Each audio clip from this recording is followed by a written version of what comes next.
wabarakatuh.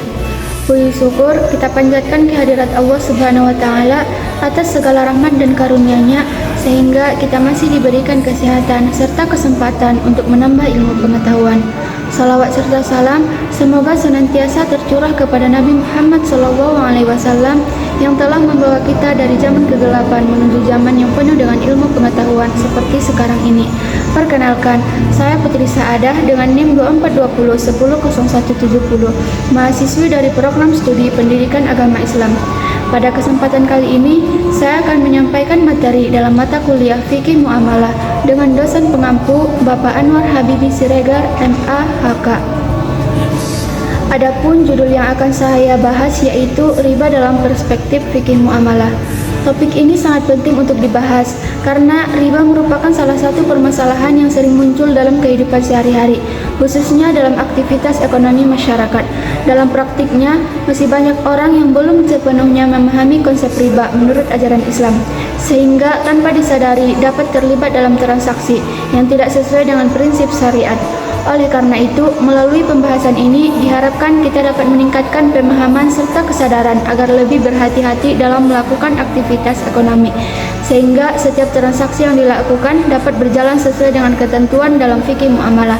Dengan adanya pemahaman tersebut, diharapkan kita tidak hanya mengetahui secara teori, tetapi juga menerapkannya dalam kehidupan sehari-hari. Pembahasan yang pertama yaitu pengertian riba. Secara bahasa, istilah riba berasal dari akar kata raba yarbu yang berarti bertambah atau ziyadah. Dalam konteks linguistik lainnya, riba juga dapat diartikan sebagai sesuatu yang tumbuh ataupun numu, menjadi besar atau meninggi ataupun irtifa. Pokok kata riba adalah ar-riba. Di dalam Al-Quran disebut raba. Kata riba dalam Al-Quran disebut sebanyak 20 kali. Dari angka tersebut, istilah riba digunakan 8 kali. Akar kata riba dalam Al-Quran memiliki arti tumbuh, menyuburkan, mengembang, mengasuh, dan menjadi besar dan banyak. Akar kata ini juga digunakan dalam arti dataran tinggi. Menurut syarak, riba adalah suatu bentuk akad pertukaran barang yang tidak jelas apakah nilainya setara menurut ketentuan syariat, atau adanya penundaan dalam penerimaan salah satu dari dua barang yang dipertukarkan yang tidak dibenarkan secara syar'i.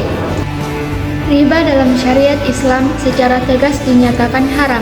Bahkan semua agama samawi melarang praktik riba karena dapat menimbulkan dampak negatif bagi pemberi dan penerima hutang.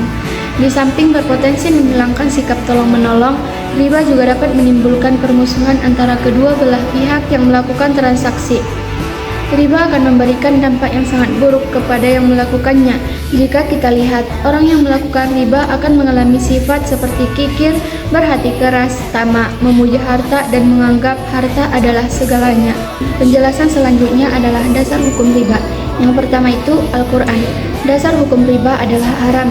Arti dari hukum haram dalam pandangan fikih adalah apabila dikerjakan mendapat dosa, ketika ditinggalkan mendapat pahala.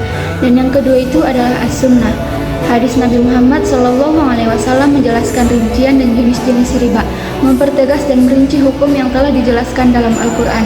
Dan yang ketiga adalah ijma. Seluruh ulama sepakat bahwa riba hukumnya haram dan termasuk dosa besar, menguatkan larangan yang telah ada dalam kitab suci. Selanjutnya ayat tentang riba. Ayat tentang riba ada juga dalam Quran surah Ar-Rum ayat 39, yang dimana ayatnya adalah A'udzu billahi minasyaitonir rajim wa ma ataitum min riba liyarbu fi amwalin nasi fala yarbu 'indallahi wa ma ataitum min zakatin turiduna wajhallahi faulaika humul mut'ifun. Yang dimana artinya adalah riba yang kamu berikan agar berkembang pada harta orang lain tidaklah berkembang dalam pandangan Allah. Adapun zakat yang kamu berikan dengan maksud memperoleh keridhaan Allah, berarti merekalah orang-orang yang melipat gandakan pahalanya. Kemudian hadis tentang riba. Hadis-hadis yang menerangkan tentang riba cukup banyak, tetapi pada dasarnya hadis-hadis mengenai riba tersebut dapat dibagi kepada 4 golongan. Yang pertama, hadis yang melarang riba secara umum. Dari Jabir radhiyallahu anhu, ia berkata, Allah melaknat orang pemakan riba, wakilnya, penulisnya, dan 2 saksinya. Beliau bersabda, mereka itu sama. Hadis riwayat Muslim. Dan yang kedua itu adalah hadis yang melarang muamalah ribawiyah dalam bentuk jual beli. Dari Abu Hurairah radhiyallahu anhu, ia berkata, Rasulullah shallallahu alaihi wasallam bersabda, emas dengan emas lagi yang sama timbangan dan jenisnya, perak dengan perak lagi yang sama jenis dan timbangannya, barang siapa yang menambah dan minta tambah itu adalah riba. Hadis riwayat Muslim. Berjual beli emas, perak dan bahan-bahan makanan pokok dengan jelas itu dibolehkan dengan syarat harus sama dan harga tunai, dengan maksud agar pintu muamalah ribawiyah tertutup dengan serapat-rapatnya. Sebab berjual beli emas, perak dan bahan-bahan makanan pokok dengan jenis itu hanya akan terjadi bila salah satu pihak akan memperoleh keuntungan. Selanjutnya, hadis tentang riba dan utang piutang. Dari Usamah radhiyallahu anhu bahwasanya Nabi bersabda, tidak terjadi riba kecuali dalam nasi'ah. Hadis riwayat Bukhari. Dari hadis kelompok ketiga ini diperoleh penegasan bahwa riba hanya terjadi dalam nasi'ah, yaitu dalam utang piutang bertangguh waktu dengan syarat dalam perjanjian adanya tambahan dalam pembayaran.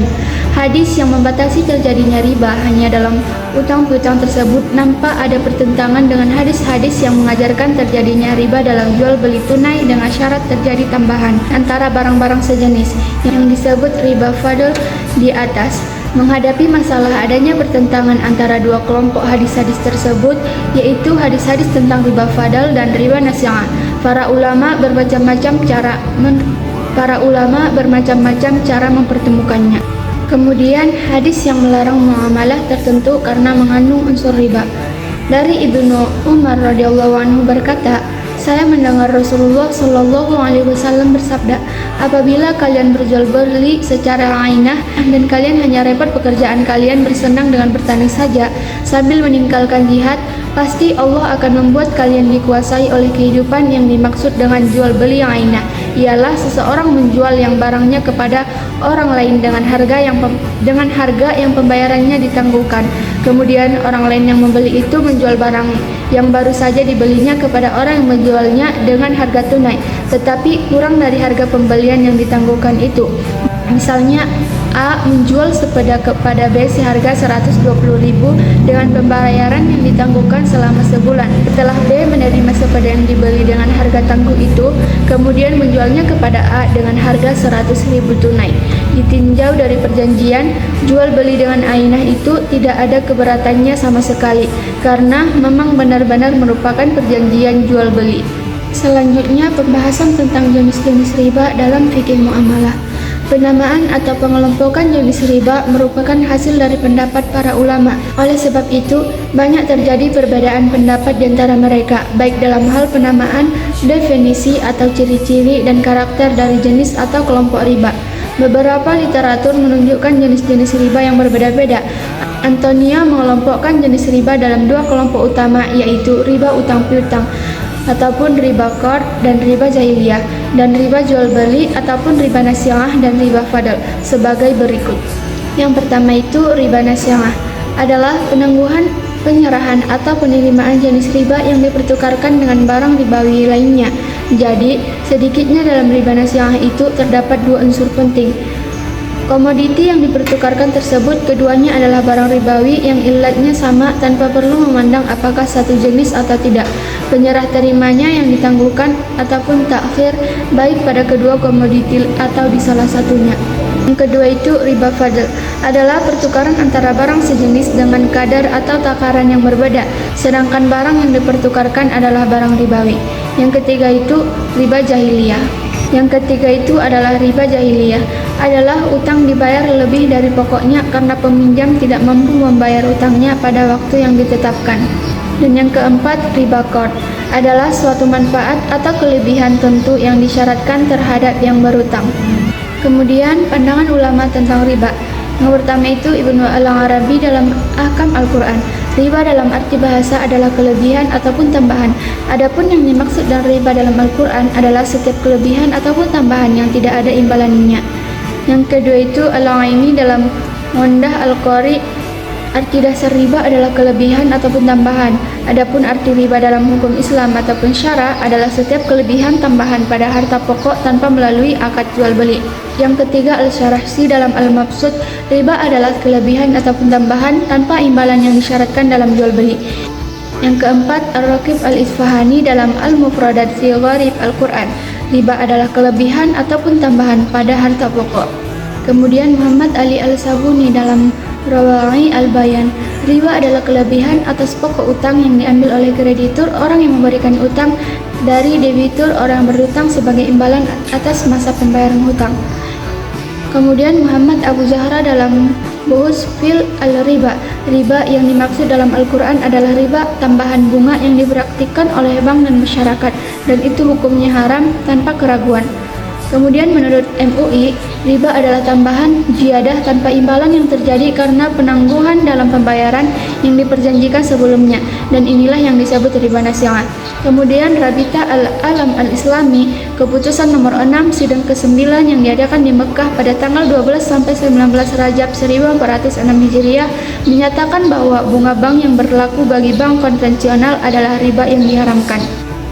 Kemudian pembahasan tentang solusi ekonomi syariah terhadap praktik riba. Sebagai respons terhadap larangan riba dan permasalahan bunga bank, sistem ekonomi syariah hadir sebagai alternatif yang menawarkan mekanisme transaksi yang sesuai dengan prinsip-prinsip syariat Islam. Sistem ini dikembangkan untuk memenuhi kebutuhan ekonomi modern tanpa mengandung unsur riba, gharar, dan maisir. Lembaga keuangan syariah, khususnya bank syariah, menjadi instrumen utama dalam penerapan sistem ekonomi syariah di tengah masyarakat. Bank syariah menggunakan berbagai akad yang berlandaskan prinsip bagi hasil, seperti mudharabah dan musyarakah, serta akad jual beli dan sewa menyewa, seperti murabahah, ijarah, dan salam sebagai pengganti mekanisme bunga melalui akad-akad tersebut. Keuntungan dan risiko dibagi secara proporsional antara para pihak yang bertransaksi sehingga mencerminkan prinsip keadilan dan keseimbangan yang ditekankan dalam Islam. Dengan demikian, penerapan sistem ekonomi syariah tidak hanya bertujuan untuk menghindari praktik riba, tetapi juga untuk membangun sistem keuangan yang lebih adil, transparan, dan berkelanjutan. Kehadiran lembaga keuangan syariah diharapkan mampu menjadi solusi nyata bagi umat Islam dalam menjalankan aktivitas ekonomi yang selaras dengan nilai-nilai syariat. Dengan nilai-nilai syariat Islam di Islam kontemporer, solusi ekonomi syariah dalam mengatasi masalah ekonomi didasarkan pada prinsip-prinsip Islam yang adil dan beretika. Beberapa solusi yang dapat diterapkan dalam ekonomi syariah adalah penghapusan riba yang dianggap sebagai masalah utama dalam ekonomi syariah. Solusi yang dapat diterapkan adalah dengan menghapuskan praktik riba dan menggantinya dengan transaksi yang berbasis profit and loss sharing ataupun bagi hasil. Lebih lanjut, keberadaan ekonomi tanpa riba juga memberikan dampak positif dalam mendorong inovasi di sektor keuangan syariah tanpa ketergantungan pada bunga. Lembaga keuangan Islam untuk mengembangkan produk dan layanan baru yang sesuai dengan prinsip syariah.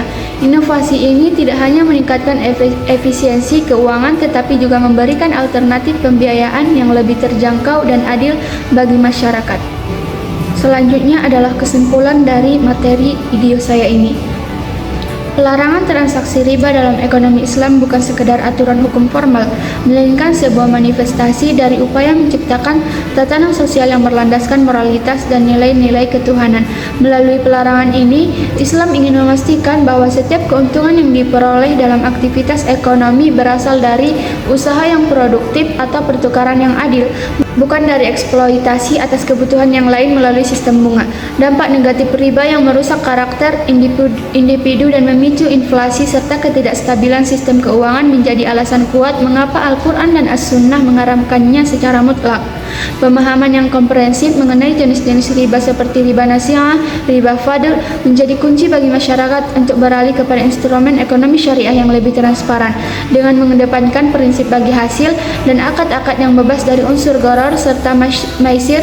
Ekonomi syariah menawarkan jalan keluar bagi krisis ekonomi modern sekaligus menjamin pertumbuhan kekayaan yang lebih berkah dan merata bagi seluruh lapisan umat Islam. Cukup sekian materi yang dapat saya sampaikan, kurang dan lebihnya saya mohon maaf. Kepada Allah saya mohon ampun. Wabillahi taufiq wal hidayah. Wassalamualaikum warahmatullahi wabarakatuh.